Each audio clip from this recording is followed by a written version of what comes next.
Vamos a leer en Romanos, en el capítulo 8, y versículos 28 al 32.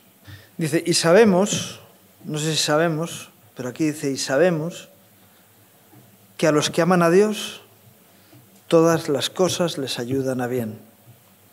Esto es, a los que conforme a su propósito son llamados. Porque a los que antes conoció, también los predestinó para que fuesen hechos conforme a la imagen de su Hijo, para que Él sea el primogénito entre muchos hermanos. Y a los que predestinó, a estos también llamó, y a los que llamó, a estos también justificó, y a los que justificó, a estos también glorificó. ¿Qué pues diremos a esto? Si Dios es por nosotros, ¿quién contra nosotros? El que no escatimó ni a su propio Hijo, sino que lo entregó por todos nosotros, ¿cómo no nos dará también con Él todas las cosas? A veces cuando leemos este texto nos olvidamos de la premisa que tiene, ¿verdad? De la condición. Y dice, todas las cosas ayudan a bien, sí, todo nos es dado, a quien es llamado conforme al propósito de Dios. Y de eso es de lo que quería hablar. Si eres llamado conforme al propósito de Dios o hay otros intereses en tu vida diferentes. Porque si eres llamado conforme al propósito de Dios, todas las cosas te ayudan a bien. Es decir, si lo que te motiva, lo que te mueve, es un llamado conforme al propósito de Dios, entonces todo ayuda a bien en tu vida. Si no, no, ¿verdad? Si no, no. Si no, hay cosas que te vienen bien y otras que te vienen mal. Pero aquel que está moviéndose en el propósito de Dios... Mira, estaba en una reunión esta mañana, ¿no? Y alguien oró, Señor, danos de tu autoridad, de tu poder. Y yo luego les he compartido, mira, lo que Dios ha puesto en mi corazón es ese texto en Lucas que dice, no temáis, pequeña manada, porque al Padre le ha placido daros el reino. De tal manera que el reino está a nuestra disposición si estamos caminando en su propósito, si estamos queriendo hacer su voluntad. Porque ese es el propósito de Dios, ¿verdad? ¿Cuál es el propósito de Dios? Y algunos dicen, el propósito de Dios es que lleguemos a la meta, que todo el mundo sea salvo, es verdad. Dios no quiere que nadie se pierda. Pero el propósito de Dios para tu andar del día de hoy, ¿cuál es? ¿Cuál es el propósito de Dios para que tú estés en esta reunión hoy? ¿Hay algún propósito de Dios? ¿O solamente nos reunimos por causa del calendario y del sistema en el que estamos? ¿Habrá algún propósito de Dios para esta reunión? Habrá, ¿no?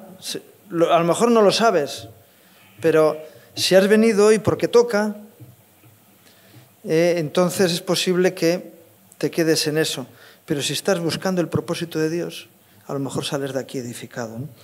Porque todo ayuda bien a los que son llamados conforme al propósito de Dios para su vida. Alguno dirá, ¡oh, y al culto! Y si hay un propósito de Dios en juntarnos en asamblea, pues busquemos eso, ¿verdad? Porque el que no escatimó a su propio Hijo, ¿cómo no nos dará con Él todas las cosas? Dios ha provisto todo lo necesario para nuestras vidas. Pero sí buscamos su voluntad. Es decir, Él va a proveer cada momento en nuestra vida, en lo natural y en lo espiritual, si estamos moviéndonos en su propósito. En la segunda carta a Timoteo, en el capítulo 1, y versículos 8 y 9, Pablo le escribe a Timoteo y le dice, no te avergüences de dar testimonio de nuestro Señor ni de mí, preso suyo, sino participa de las aflicciones por el Evangelio según el poder de Dios, quien nos salvó y nos llamó con llamamiento santo, no conforme a nuestras obras, sino según el propósito suyo y la gracia que nos fue dada en Cristo Jesús antes de los tiempos de los siglos. ¿Qué le está diciendo Pablo a Timoteo? Dices, mira, Timoteo, tú y yo no somos aquí dos advenedizos que nos hemos montado un negociete con el tema de la religión. Es decir, nosotros no hemos montado aquí nuestro chiringuito, sino que estamos siguiendo un llamado de Dios, que es un llamado no conforme a nuestras obras, a lo que nosotros queríamos hacer, sino conforme a la voluntad de Dios. Y por eso no te avergüences. ¿Por qué? Porque estás haciendo lo que Dios te ha dicho que hagas. Qué bueno que nosotros podamos decir lo mismo, ¿no? Que en un momento dado tú puedas decir, mira, yo estoy haciendo lo que creo que es de Dios que tengo que hacer. ¿Hay alguien todavía?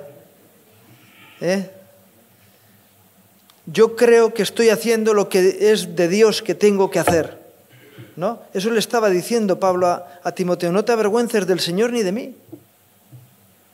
¿Por qué? Porque hemos sido llamados con un propósito santo, para hacer algo que es de bendición, para hacer algo que es edificante y positivo para las personas que te rodean, porque es algo oportuno de Dios. Y por eso despierta Pablo a Timoteo. Timoteo debió de estar pasando por una crisis para que el apóstol le escribiera esto, ¿verdad? Y Pablo le estaba animando. Dice, mira, nosotros no estamos aquí cumpliendo o cubriendo una necesidad propia, ni cumpliendo con una ideología. Estamos con un llamado de Dios, porque Dios nos llamó a hacer lo que estamos haciendo.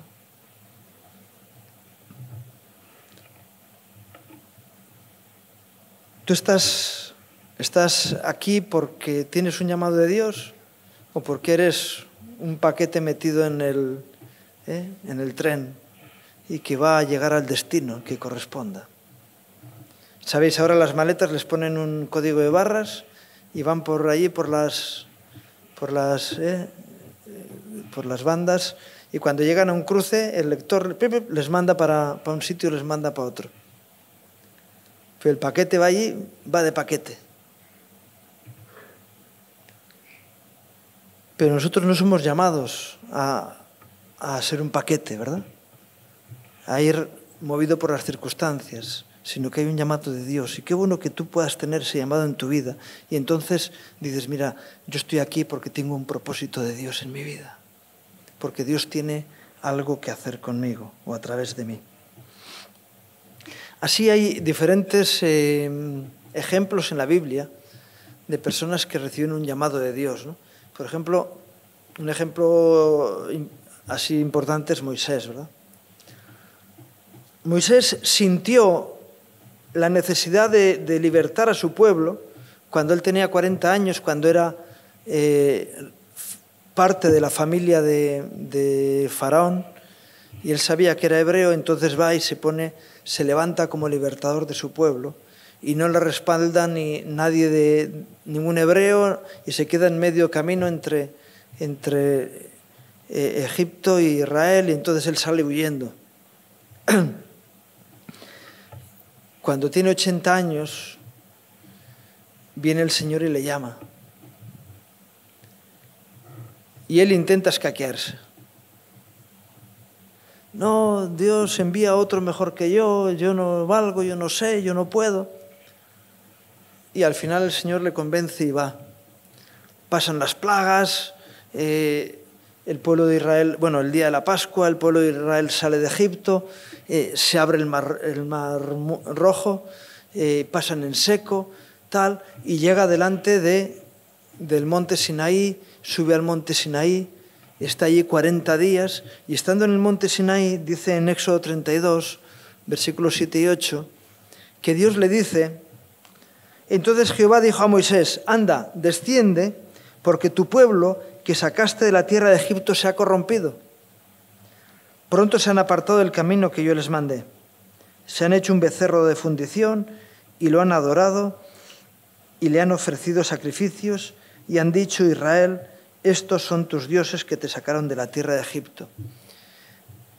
Dios le da un mensaje a Moisés que le deja fundido. Bueno, lo hubiera dejado fundido si él hubiera sido el libertador del pueblo de Israel. Pero ¿cómo reacciona Moisés ante esa circunstancia? ¿Sabéis lo que Moisés le dice a Dios? Dice esto en el versículo 11. Dice, entonces Moisés oró en presencia de Jehová su Dios y dijo, oh Jehová, ¿por qué se encenderá tu furor contra tu pueblo que tú sacaste de la tierra de Egipto con gran poder y con mano fuerte? Si tú pones los dos textos uno al lado del otro, ves que el Señor reta a Moisés diciéndole, pronto desciende porque tu pueblo que tú sacaste de la tierra de Egipto, y Moisés le dice, Dios, ¿por qué se encenderá tu furor contra tu pueblo que tú sacaste de la tierra de Egipto? Dice, ¿a mí qué me cuentas? Yo fui enviado por ti. Yo no fui el libertador de ese pueblo. Yo fui llamado conforme a tu propósito. Yo no he sido el que lo ha libertado, has sido tú. Estoy haciendo tu obra. Yo no estoy aquí. Señor, te recuerdo que yo estaba cuidando las ovejas allí, ahí mismo, en el mismo sitio, en Madián. Y tú te empeñaste en que yo fuera a libertar a tu pueblo. Y yo me opuse, pero tú seguiste luchando conmigo hasta que me convenciste para que vaya. Ahora, ¿cómo dices que es mi pueblo y que yo fui llamado conforme a tu propósito, no al mío? Yo no sé si tú puedes decir eso. Señor, yo estoy haciendo tu obra. Tú me has puesto donde estoy. Estoy haciendo esto porque es tu voluntad, no la mía. Yo estaría en otro sitio muy tranquilo haciendo lo que a mí me parece, me apetece. El problema viene cuando hay algunos que están en la obra de Dios haciendo lo que les parece, ¿verdad? Pero Moisés tenía argumentos para poder ponerse delante de Dios. Señor, yo no fui el que ideó que este pueblo saliera de allá. Este ha sido un proyecto tuyo. Es tu propósito. Qué bueno que tú puedas tener esa condición, ¿verdad? Señor, yo no estoy haciendo lo que me da la gana. Yo estoy aquí haciendo tu voluntad o pretendiendo hacer tu voluntad. Hay otro ejemplo contrario, que es el ejemplo de Balaam. En Números 22, Balaam es contratado por Barac para maldecir al pueblo de Dios. Él era un profeta. Y entonces él consulta con Dios. Y en los versículos 12 y 13 de Números 22, dice, entonces dijo Dios a Balaam, no vayas con ellos, ni maldigas al pueblo, porque bendito es. Así Balaam se levantó por la mañana y dijo a los príncipes de Balac, volveos a vuestra tierra porque Jehová no me quiere dejar ir con vosotros. ¿Qué ocurrió? Que los príncipes de Balac fueron donde Balac y Balac dijo, no, yo aumento la oferta, le voy a pagar más. Y entonces volvieron donde Balaam y Balaam entonces entró en duda y volvió a preguntarle a Dios, ya sé que me has dicho que no vaya, pero es que han subido el precio. Y Dios, ¿qué le dijo? Vete. ¿Cuál era el motivo, el propósito? ¿Era un motivo del corazón de quién? ¿Del corazón de Dios o del corazón de Balaam? Balaam estaba movido por su propio propósito, por su propio corazón. ¿Y qué ocurrió? Conocemos la historia. El ángel del Señor se puso en el camino y empezó menos mal que la mula tuvo más sabiduría que el propio profeta, ¿verdad? Y cuando termina abriendo el Señor los ojos a Balaam, se da cuenta de la situación. Y en los versículos 32 al 35 habla de la explicación que da el ángel, ¿no? Y dice, y el ángel de Jehová le dijo, ¿por qué has azotado tu asna estas 3 veces? Y aquí yo he salido para resistirte, porque tu camino es perverso delante de mí. Tú sabes que esto no viene de mi parte. ¿Cómo un camino es perverso delante de Dios? Porque la motivación del corazón no es la motivación de Dios. Perverso quiere decir que está pervertido, es decir, que ha perdido el motivo original, ¿verdad?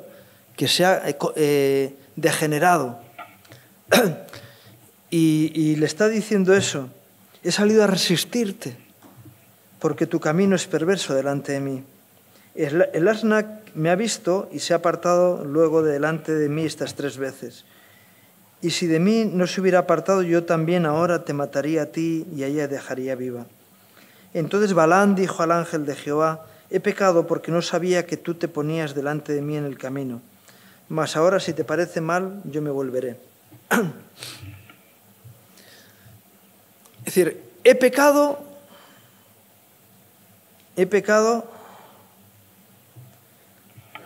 porque no sabía que tú te ponías delante de mí en el camino. Es decir, no he pecado porque estoy haciendo algo que es conforme a mi propósito y a mi propio corazón, sino porque no sabía que te estabas oponiendo a lo que yo estaba haciendo. Él sabía el negocio que había hecho con Dios, pero ahora le dice que no sabía. Yo no sabía, yo creía que tú me estabas bendiciendo en lo que hacía. Fíjate qué bendición. Y si a ti te parece mal, yo me volveré. Vamos a ver, el ángel ha salido para matarte porque se está oponiendo a que tú sigas adelante y todavía le estás diciendo que si a ti te parece mal. Y hombre, no te pongas así, si te ofende esto, pues no lo hago más.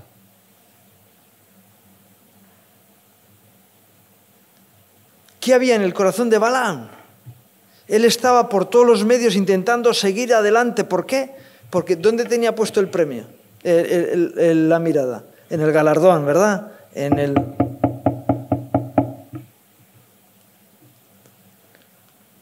En lugar de tener puesto su corazón en el propósito de Dios para su vida.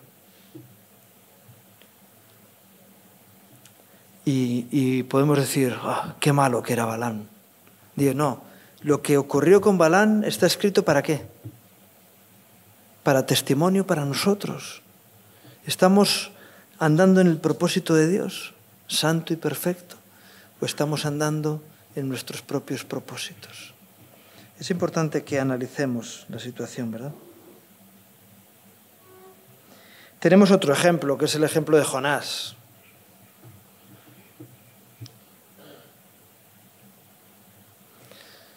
¿Sabéis la historia de Jonás? Dios le manda a Jonás a predicar a Nínive. ¿Y él qué hace? Se va a Jope y allí dice, mira, yo... si conocéis un poquito de geografía, Jope está en la costa mediterránea y Nínive está allí cerquita de la India, ¿no? Creo que está a orillas del Éufrates por ahí. Está en la dirección contraria. Así que ante el llamado de Dios, Jonás camina en dirección contraria al propósito de Dios. Se monta en un barco, se encuentra con una tempestad, tal, no sé qué, le tiran al mar, hay un pez que se lo traga, tal, no sé qué. Allí tiene 3 días de reflexión y decide sujetarse a la voluntad de Dios. Vuelve, predica en Nínive y Nínive se quebranta, se convierten, cambian de actitud y entonces Jonás se enfada.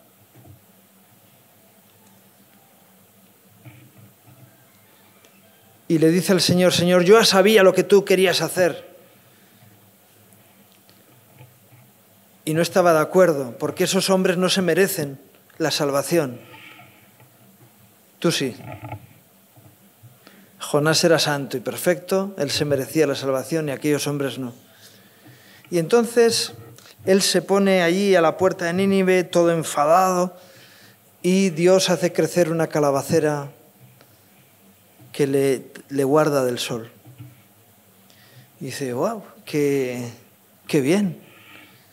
¿Y qué hace después? Mete un gusano en la calabacera y la machaca. Y entonces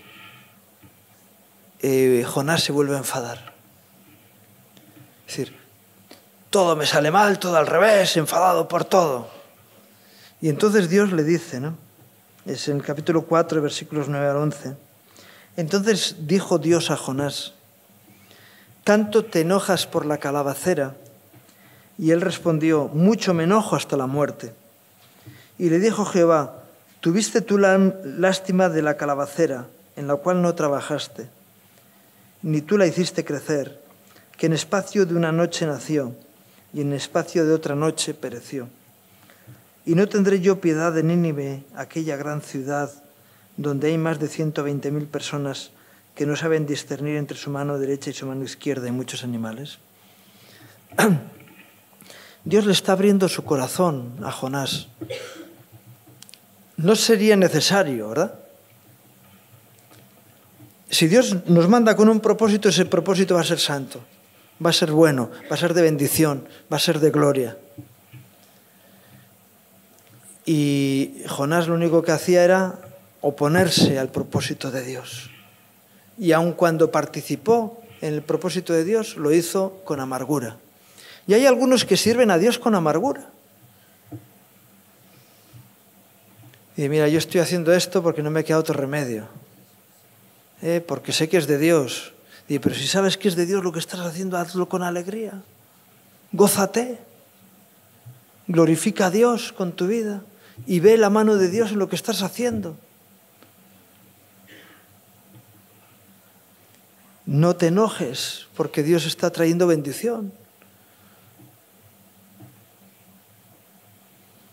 Y el Señor le muestra su corazón. No tendré yo cuidado de este pueblo que no sabe distinguir la mano derecha de la izquierda. Qué bueno que tú puedas... ¿Tú sabes dónde está tu mano derecha? Yo a veces no, Yo tengo mi truco para saber dónde está la mano derecha, pero como soy zurdo a veces tengo que... ¿Dónde está la derecha? Pero, ¿tú sabes dónde está tu mano derecha? ¿Sabes dónde está? Sí. Pues tienes más luces que los de Nínive. Pero qué bueno que sepamos lo que es de Dios y lo que no es de Dios, ¿verdad? Y cuando hay personas que no saben distinguir, que podamos decir el propósito de Dios para nuestras vidas es llevar luz al que no tiene luz, ¿verdad? Amén. ¿O no? Y qué bueno que podamos estar alineados con el propósito de Dios para nuestra vida, porque eso va a ser siempre de bendición para nuestra vida. Todo ayuda bien a los que son llamados conforme al propósito de Dios. Dice en Lucas 22,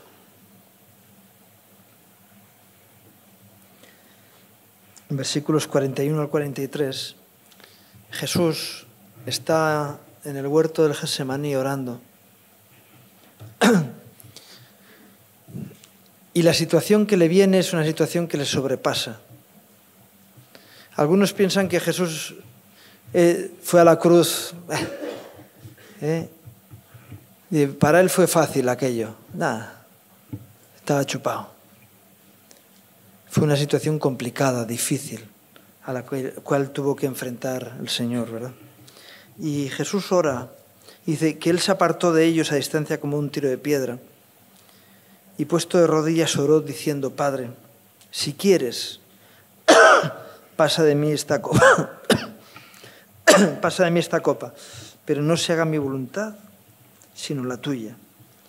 Y se le apareció un ángel del cielo para fortalecerle. No le estaba diciendo, Señor, tú puedes hacer que las cosas sean más fáciles. Señor, Padre, pero yo estoy en una situación que no me apetece hacer esto. Pero hágase tu voluntad y no la mía. ¿Y cuál fue la respuesta del Padre? Le manda un ángel para que le fortalezca.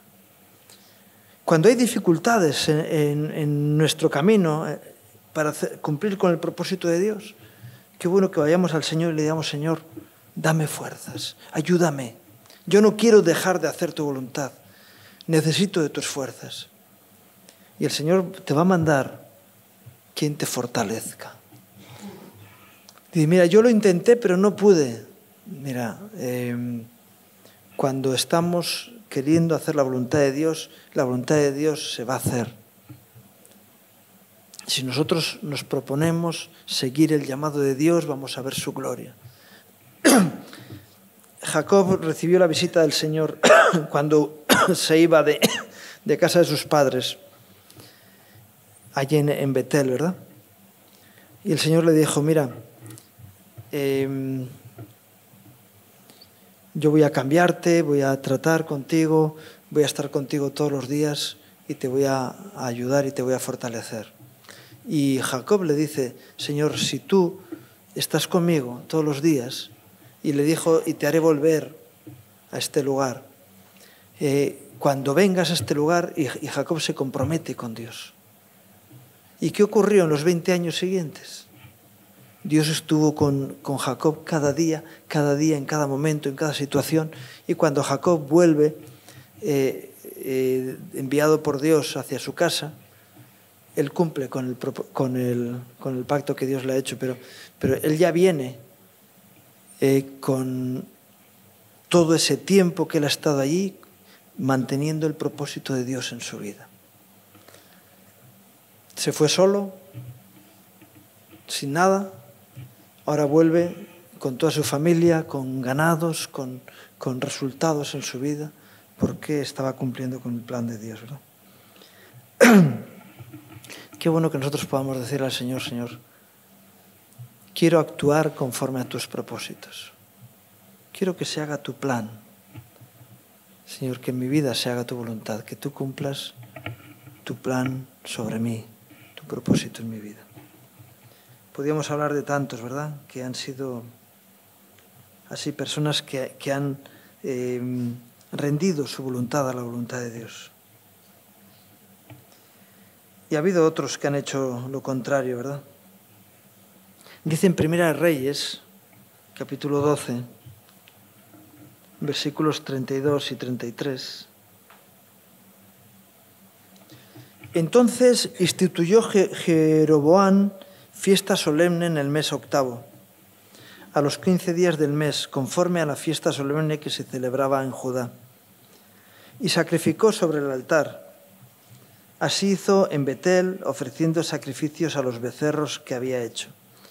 Ordenó también en Betel sacerdotes para los lugares altos que él había fabricado. Sacrificó pues sobre el altar que él había hecho en Betel, a los 15 días del mes octavo, el mes que él había inventado de su propio corazón, e hizo fiesta a todos los hijos de Israel y subió al altar para quemar incienso. Cuando tú analizas el trabajo que hicieron los reyes de Judá, no, los reyes de Israel, sabéis, el reino de Israel fue dividido en dos a partir de Salomón, y cuando ves la historia de los reyes de Israel, de uno tras otro, el Señor recuerda el pecado con el que Jeroboam hizo que el pueblo de Israel se apartara de los caminos del Señor. Y cuando uno pregunta ¿cuál fue el pecado de Jeroboam? Él instituye una religión nueva, establece un sacerdocio nuevo, establece unas fiestas nuevas e impide que el pueblo de Israel siga bendiciendo al Señor. Y construyó unos becerros para que la gente hiciera sacrificios en aquellos becerros para que no fueran a Jerusalén. Y esto es algo constante que después está recordando el Señor a ese pueblo que nunca dejó, hasta que fue llevado en cautiverio, nunca dejó ese asunto de vivir una religión diferente a la que Dios había establecido, un camino distinto, una forma diferente de hacer las cosas. Si nosotros nos creamos nuestro propio sistema, yo sé que hay algunos que dicen, mira, yo sirvo a Dios a mi manera. No se puede servir a Dios a la manera de uno. Solo se puede servir a Dios a la manera de Dios. ¿Se puede servir al Señor en cualquier sitio del mundo? Sí, es verdad, pero tú solamente en un lugar, en un tiempo. Tú no puedes hacer las cosas como a ti te apetece y cuando a ti te apetece y donde a ti te apetece. Si tú eres llamado por Dios, tú vas a hacer las cosas en el tiempo de Dios, conforme al plan de Dios, en el lugar donde Dios te quiere. Y ese va a ser uno, porque creo que todavía no hay aquí nadie que sepa estar en 2 sitios a la vez, ¿no? ¿Hay alguno que anda en 2 sitios a la vez? Ni con las nuevas tecnologías, ¿no? Pero Jeroboam se estableció su propio sistema. Y fue un sistema maldito. Y nosotros podemos crearnos nuestro propio sistema, que tenga una apariencia muy bonita, que esté justificada. Porque, claro, ¿cuál era la justificación de Jeroboam?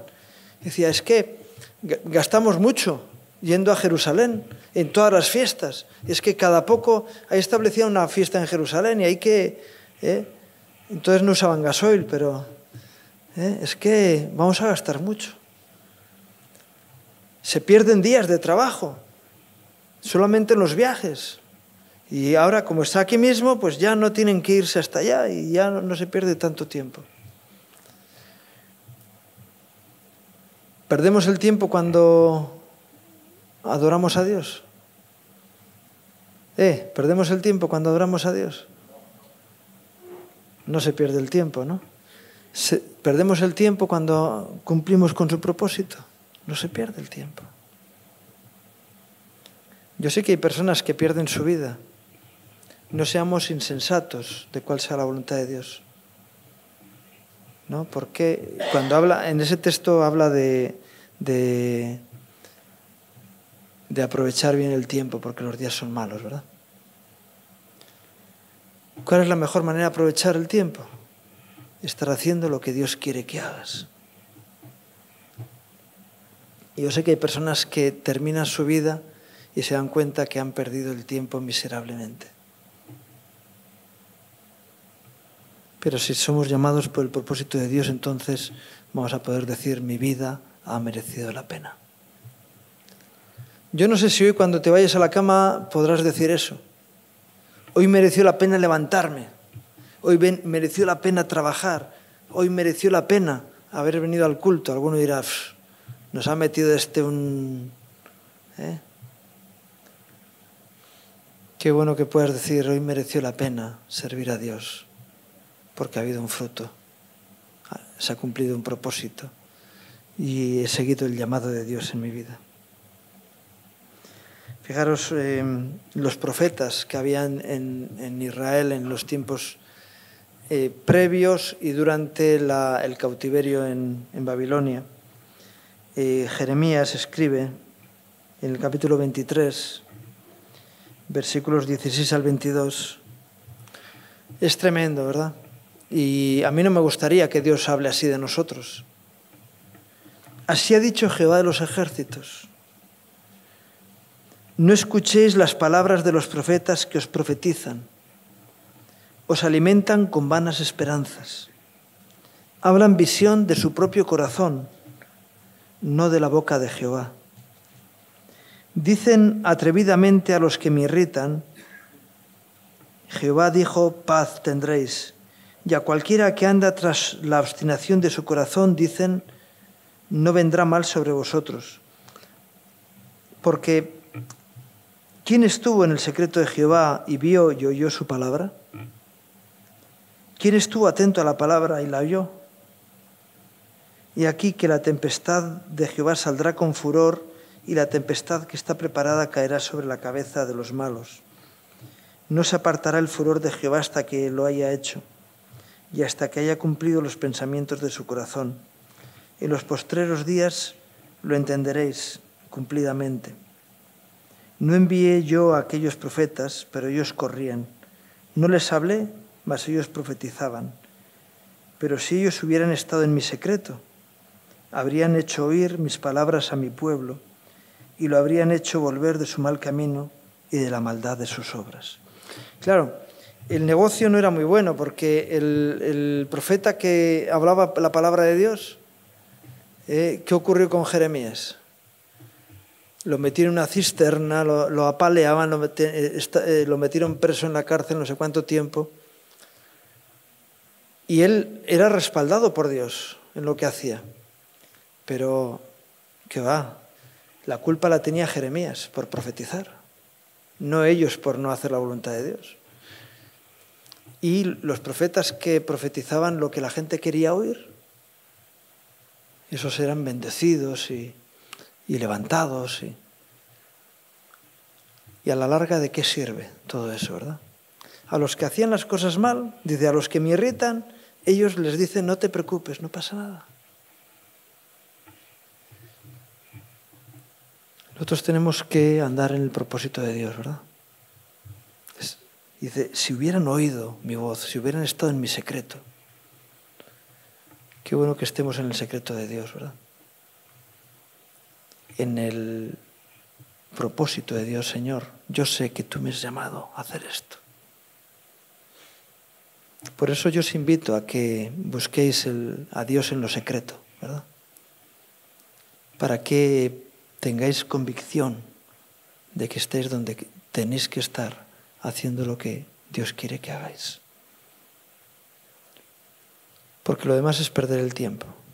Y sin embargo, si tú estás cumpliendo con el propósito de Dios, Dios te respalda, te fortalece, te edifica y te bendice. Y eso es lo que Dios quiere para nuestras vidas. Qué bueno que tú también lo quieras.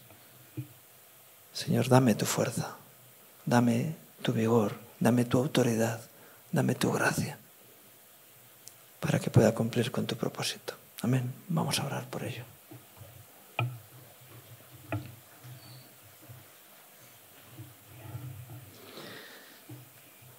Señor, tú dices en tu palabra que había personas que mataban diciendo que era en tu nombre, o que va a haber gente así. De hecho, la ha habido. Algunos que piensan que haciendo cosas que hacen están cumpliendo con tu plan, Señor, y sin embargo se están equivocando. Señor, igual que Gamaliel se levantó en el Sanedrín y les aconsejó al resto de los miembros del Sanedrín que dejaran en paz a Pedro y a Juan. No vaya a ser que se encontraran luchando contra Dios, Señor. Te queremos decir que nosotros no queremos caminar en dirección contraria a tu voluntad, Señor. Si tu voluntad es Nínive, queremos estar preparados para ir a Nínive, no para escaparnos, Señor. Señor, por eso ayúdanos, Señor, a conocer tu voluntad, Señor. Queremos entrar en tu secreto, Señor, y conocer cuál es tu plan, tu propósito para nuestra vida. Señor, yo te pido que por medio de tu Espíritu Santo, Señor, llegues a cada corazón, a cada mente, Señor, aquí, Señor, y puedas llevarnos a la convicción, Señor, de tu propósito. Señor, queremos escuchar tu voz, tu secreto, Señor, tu llamado, Señor, tu dirección para nuestras vidas. Señor, tú dices en tu palabra que tus hijos son guiados por tu Espíritu Santo. Señor, levanta un pueblo conocedor, Señor, de tu llamado, Señor, y dispuesto a cumplir con tu propósito. Levántanos así, Señor. Te lo pido en el nombre de Jesús. Amén. Que Dios os bendiga.